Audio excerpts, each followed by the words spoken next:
আসসালামু আলাইকুম প্রিয় শ্রোতা, আমি পুঁথি সাহিত্য থেকে পাঠ করব। আজকে 31তম পর্বে আপনাদেরকে অভিনন্দন।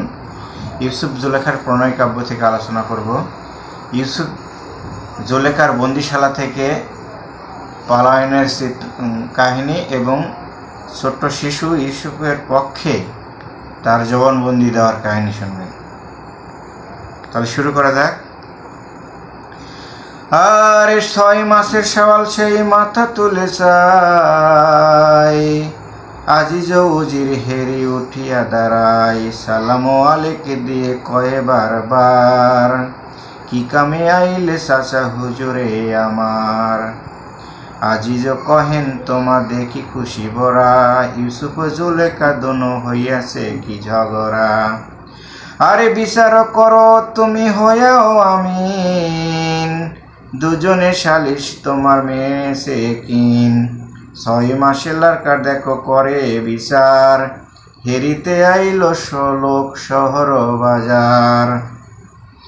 আরে অবলা লারকার হইল আল্লাহর কুদরত, চাহিয়া থাকিল সবে হইয়া এই হরবত। আল্লাহ লস্কর যত চৌদিকে ঘিরিয়া, 6 মাসের সওয়ালে করে তজবিজ করিয়া। আরে ইউসুফ জুলেখা কহে আপনার হাল, লারকারও খুব দিল কুদরত কামাল।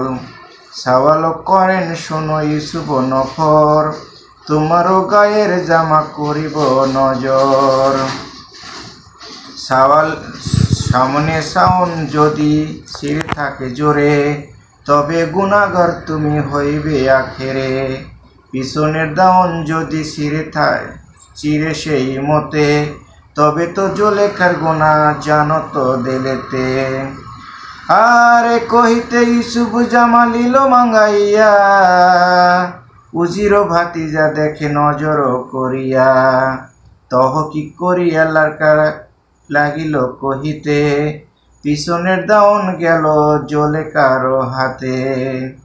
জুলেখা করিল গুনাহ বেগুনা ইউসুফ, সাব্বাস সাব্বাস শিশু এমন উকুব। আরে 6 মাসের শিশু যদি কহিল এ কথা, শরমে আজিজ মেশর হেত করে মাথা। আরে কারে না কহিল উজির ভালো বুড়া বাত, অন্দরে চলিল সেই ইউসুফে নিয়াসাত। ইউসুফে রাহিল উজির আপন হুজুরে, জুলেখা শরম পাইয়া রহিল অন্দরে। ইউসুফে না দেখে হইল জুলেখা চঞ্চল, আপনার দোষে আমি হইলাম পাগল।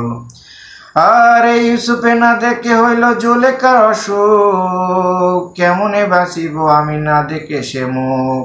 দূর হইতে ইউসুফের হেরে তাকাইয়া, জুলেখা ডাকেন তারে হাত ছানি দিয়া। না বুঝিলে মোর তরে না চাইলে যদি, দেখিয়া তোমার রূপ মন বান্দি। আরে গরিব ফকির কয়ে কেতাব দেখিয়া, ইউসুফের ডাকে জুলেখা হাত ছানি দিয়া। এখানে ইউসুফের সাক্ষী হিসাবে সেই শিশুটি বলে যে আগে ইউসুফের গায়ের জামাটা দেখো, এই জামাটা কোন দিক থেকে ছিঁড়ে। যদি সামনের দিক থেকে ছিঁড়া হয় তাহলে ইউসুফ দায়ী দোষী এবং জুলেখা বেগুনাগার। আর যদি পিছন থেকে ছেঁড়া হয় তাহলে জানবে যে ইউসুফ দায়ী বেগুনাগার আর জুলেখা দোষী। পরে দেখা গেল ইউসুফের জামার পিছন দিক থেকে ছিঁড়া, তাই ইউসুফ বেগুনাগার।